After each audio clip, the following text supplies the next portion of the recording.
407 дугаар анги Том бэлэг. Шөнийн тэнгэрт хөвөх цагаан үйлсийн дундуур гүнцэнхэр луу нэсэн өнгөрнө. Чүфэн гүнцэнхэр лууга унанга Юангуан сургуулийн сурагчийг зүүн талдаа өргөн барьж заасан зүг рүү нисэж байлаа. Тэр сурагч сүнсээ зайлтал айсан байв. Тэр парафаунд төвшний жаахан хүү Чүфэнийг ийм хурдан нисэж чадна гэж төсөөлж байгаагүй. Бүр түүний харж байсан тэнгэрийн төвшний хүмүүсээс ч хурдан байлаа. Тэр Чүфэнийг тодорхойлж чадахгүй байсан болохоор эц төгсгөлгүй айж байсан юм. Чүфэний хүчийг харах бүрт түүний айдас нэмэгдэж байлаа. Чүфэн, чи арай тан ишүү тэр хэдийг алах гэж байгаа юм биш үсттэй? Тэд дөрвөлээ байгаа. Тэд бүгд бүлгэм сургуулийнхаа шилдэг сурагчид болохоор энгийн хүмүүст байхгүй ер бусын аргатай байгаа. Чи одоо дөнгөж парафаундын 5 дугаар төвшин. Чи тэнгэрийн цахилгаанаа ашигласан ч парафаундын 7 дугаар төвшөнд л орно. Чи энгийн тэнгэрийн төвшний хүмүүстэй толдвол ялахч гэлээ тэр дөрвийн эсрэг хэцүүхэн л байх болов уу? Гэж Эги түүний төлөвлөгөөг гадарлан санууллаа. Юангуан сургууль, галт бурхан сургууль, нуугдмал цагаан бүлгэм, эрх чөлөөт хөндийн нийлж миний толгойд их хэмжээний шагнал амлсан. Эрт өрөөгүй би тэдэн дээр очиж тооцоо хийн. Тэдэнтэй тулдаж ажил дийлэхгүйгээ мэднэ үсттэй. Тэглэж тэднийг дийлэхгүй бол би зүхтаж чадна. Дээрээс нь надад довтлогооны сахиус байгаа гэдгийг битгий мартаарай. Миний хурд дээр довтлогооны сахиусыг нэмэх юм бол тэд намайг яагаад ч дийлэхгүй. Энэ удаа тэд гарцаагүй өгөх болно гэж Чүфэн итгэл дүүрэн хэллээ. Чамайг яйдаа байц. Гэхдээ зүгээрээ. Угаасаа та нар гал ус шиг болчихсон юм хойно тэдгээр бүлгэмүүдэд шунлынхын төлөөсийг өгөх биз? Гэж Эги толгоогоо сэгсрэн хэлв. Гэхдээ түүний үзэсгэлэнтэй царайнд ялдам инээмсэглэл тодорч байлаа. Цэн нутаг маш том болохоор тоо томшгүй олон хүчрхэг бүлгэмүүд байдаг.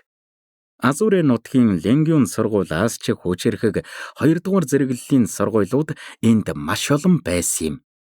Эндхийн 1 дугаар зэрэглэлийн бүлгэмүүд маш хүчрхэг.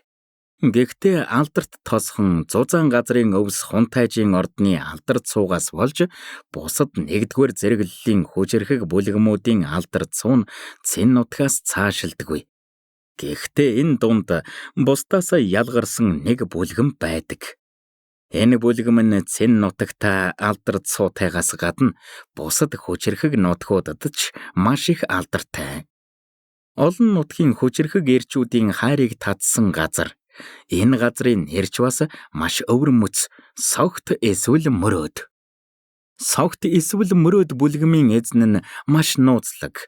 Хэнч түүнийг харж байгаагүй. Дээрэс нь согт эсвэл мөрөөд бүлгэмийн гишүүд нь бүгд ер бусын үзэсгэлэнтэйгээс гадна маш өндөр тулааны төвшөнтэй. Тэдний үүд зүг бүрээс ирсэн хүмүүст нээлттэй байдаг ба янз бүрийн үйлчилгээ үзүүлдэг. Энэ бол янаг явдал үлдэх газар. Бүдүүлгээр хэлэх юм бол дээд зэрэглэлийн цэнгэний газар ба 9 нутгийн өнцөг булан бүрийн алдар цуутай хүмүүст үйлчилдэг. Тангонзи яасан донтой юм бэ? Битгий тоглоод байл да. Таалагдж байгаа юм чинь. Би чамаар хүсснээр тогломоор байна. Сайн орлоод бай. Миний зааснаар орил. Ямар сайхан юм бэ? Тангонзи чи үнэхээр сайн юм аа. Зилийн үнэхээр Тангонзид хайртай. Чүфэн бол чиний хажууд юу ч биш. Үргэлжлүүлээд бай. Өшөө чангаар. Ягаан чимэглэлтэй ордонд тан ишүү нэгэн сэтгнүүр нүцгэн хүүхэнтэй бэлгийн харилцаанд орж байлаа. Тэдний нүцгэн бие нь орооцолдон янз бүрээр наадаж байв. Там найз одоо ултал Зилийн талаар мартаагүй гам уу? Харамсалтай нь Зилийн аль хэдийн Чүфэний хойноос явсан. Өдөрт тэр хоёр аль хэдийн дэр нэгтгэв биз? Тэр мө Чүфэн яахаараа ийм азтай байдаг байна. Зилийн хүртэл түүнд ухаангүй дурлах гэж. Хэрвээ би түүнийг ахаад харах юм бол тайган болгоод нөгөөх нь нохойд өгөх болно. Ордны дунд тансаг ширээ байсан ба Баян Фэй, Сон Цимфэн хоёр завилж суугаад хундаг тулган ууж байлаа. Тэдний өвөрт үзэгсэлэнтэй бүсгүйчүүд байсан ба тулааны төвшин нь ч бага биш байв.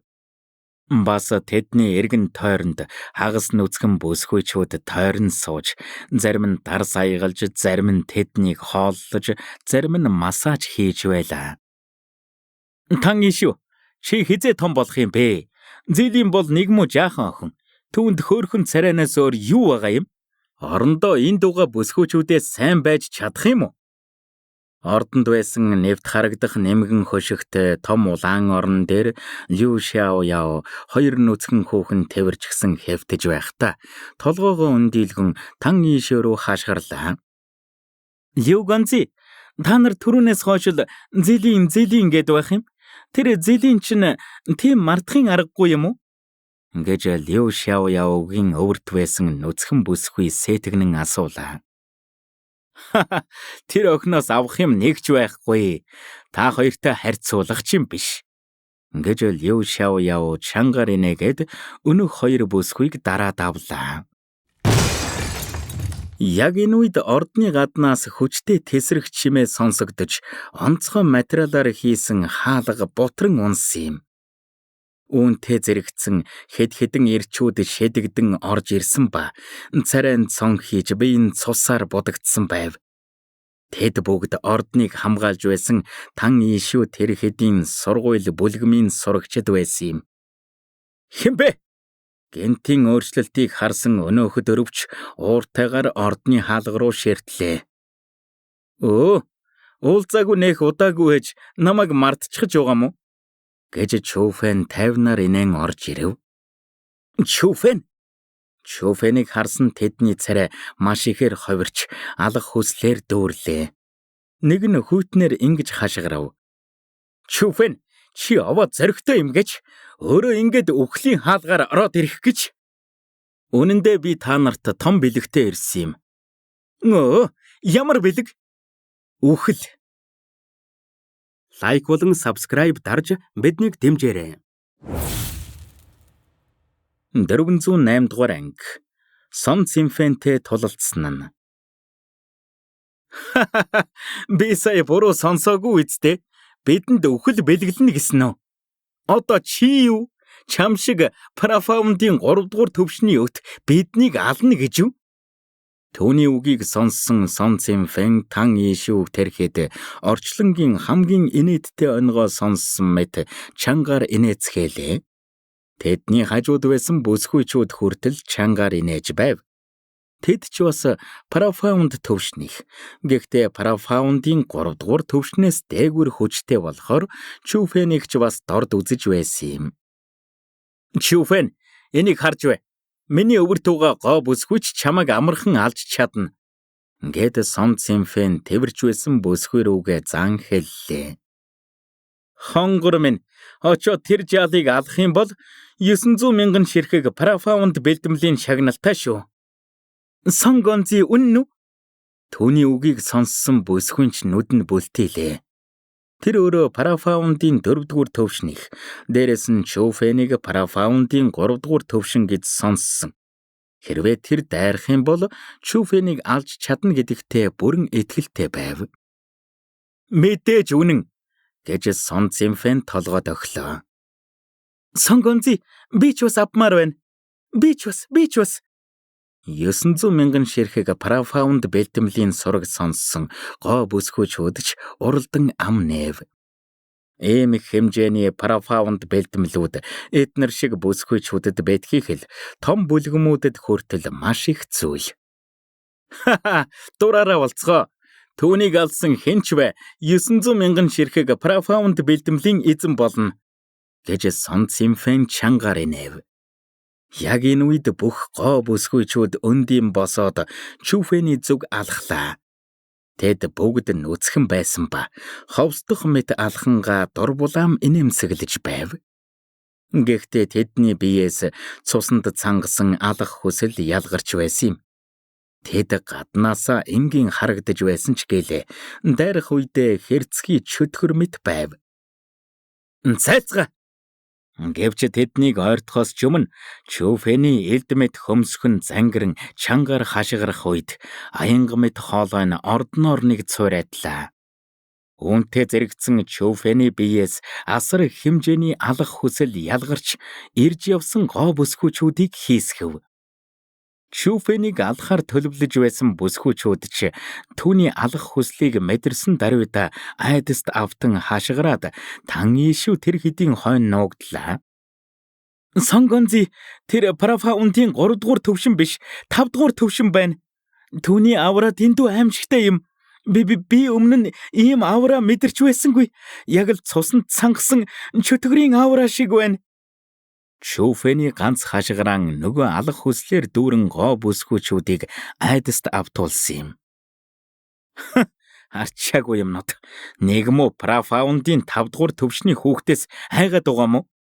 Гэж Сон Цимфэн гараа даллан бэйдэн наалдсан бүсгүүчүүдийг түлхэн холдуулаад Чүфэн рүү ширтлээ. Чүфэн, өс хонзонгоо тайлах цаг боллоо.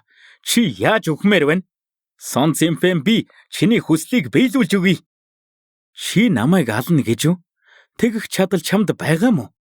Гэж Чүфэн түүн рүү хүн гэж тоосон шинжгүй ширтэв. Яасан өнгөрөө байх юм? Би чамд бүх хүчээ харуулахгүй юм бол миний нэр Сон Цимфэн биш болог. Гэд тэр Тэнгэрийн энерги ялгаруулж ордныг бүрхлээ. Тэнгэрийн энерги ундран гарах үед ордон тэр аяараа дөргиж эхэлсэн юм. Үх! Энерги гаргасныхаа дараа Сон Цимфэн шууд дайралгүй 2 гараа ардаа барин зогсож байхдаа бодох төдийд түүнийг хуйлран эргэх Тэнгэрийн энерги даралтуулан хувирч Чүфэн рүү чиглэлээ. Энергийн даралт шуурга мэт араасаа ирэн Чүфэнийг дарлаа. Чүфэн ч түүнийг басаж зүрхэлсэнгүй. Сон Цимфэний хүч Жеовгийн Тэнгэрийн 1-р төвшний настангуудаас ч хүчрэхэг байгааг дурдхан зүйтэй биз. Чүфэн иймэрхүү зүйлсэд бэлтгэлтэй ирсэн болохоор айсан шинжгүй байсан газраа зогслоо. Түүний нүдэнд цахилгаан цагих үед биедэх энерги нь эргэлтэнд орж хормын дотор Чүфэний аура Парафаундын 5 дугаар төвшнээс 7 дугаар төвшөнд орчихов. Талдор! Хүчээ нэмснийхэн дараа Чүфэн чангаар хашгиран хий цохлоо. Түүний цохилт тэнгэр газрыг дөргөөгөө гүчгээлээ. Сон Цимфэний тэнгэрийн энергийн даралтыг алга болгосон юм. Сон Цимфэн хүртэл 2 алхам хойш түлхэгдэн унах шахав. Энэ мөн нусхай яагаад ийм хүчтэй байдаг вүлээ? Яг энэ мөчөд Сон Цимфэн битгийхэл Тан Ийшүү, Ба Юнфэй, Лю Шаояо хүртэл гүн цочролд орж хөмсгөө зангидан зогслоо. Чүфэний гэнэт Парафаундын 7 дугаар төвшөнд орох ч яахав. Гэхдээ тэр Парафаундын 7 дугаар төвшөнд байсан ч Сон Цимфэний энергийн даралтыг алга болгох учиргүй. Сон Цимфэн ч Тэнгэрийн төвшний хүн. Яаж Парафаунд төвшний хүн Тэнгэрийн төвшний хүнтэй тулалдаж чадах юм? Мөн нусхай овоо чадвартай юм гэж. Гэхдээ энийг хааж чадах эсхийг чинь харъя л да. Дайралтын цуцлахыг харсан Сон Цимфэн маш ихээр уурлаа. Галт борхны уур хилэн. Энэ удаа тэр хүчээ барилгүй 7 дугаар зэрэглэлийн тулааны техник хийсэн юм. Түүнийг тулааны техникээ хийх үед тэнгэр газар дөргөх шиг болж онцгой материалаар хийсэн ордон удаан тэсэхгүй харагдав. Хүчтэй дөргөнөөс болж шалаар нэг цууралд хурдтай үүсэж ордонч түүний тулааны техникийн хүчийг тэсэлгүй дэлбэрэн бутарсан юм. Юу болоод байна? Тэнгэр минь согт эсвэл мөрөөд рүү хүмүүс дайрч угаан байх та. Тэд энэ газрын эзнийг нууцлаг тулааны мастер гэдгийг мэддгүй юм байх та. Сон Цимфэн байна. Галт бурхан сургуулийн шилдэг сурагч Сон Цимфэн. Тэнд бас Ба Юнфэй, Тан Ийшүү, Лю Шаояо байна. 9 нутгийн хамгийн гоцсууд Тэнгэрийн төвшөнд орсон залуу үеийнхэн. Тэгвэл гайхаад байх зүйл алга. Тэд эндхийн дүрмийг зөрчсөн ч тэднийг шийтгэх хүн байхгүй. Согт эсвэл мөрөөдөд ирж байгаа хүмүүс бүгд алдар цуутай хүмүүс байдаг болохоор тэсрэг чимээ сонсоод юу болж байгааг харах гэж гарч ирсэн байв. Тулааны бурхан Асура болон өөр олон гайхалтай веб зохиолууд уншихыг хүсвэл зохиолцыг комор зочлоорой.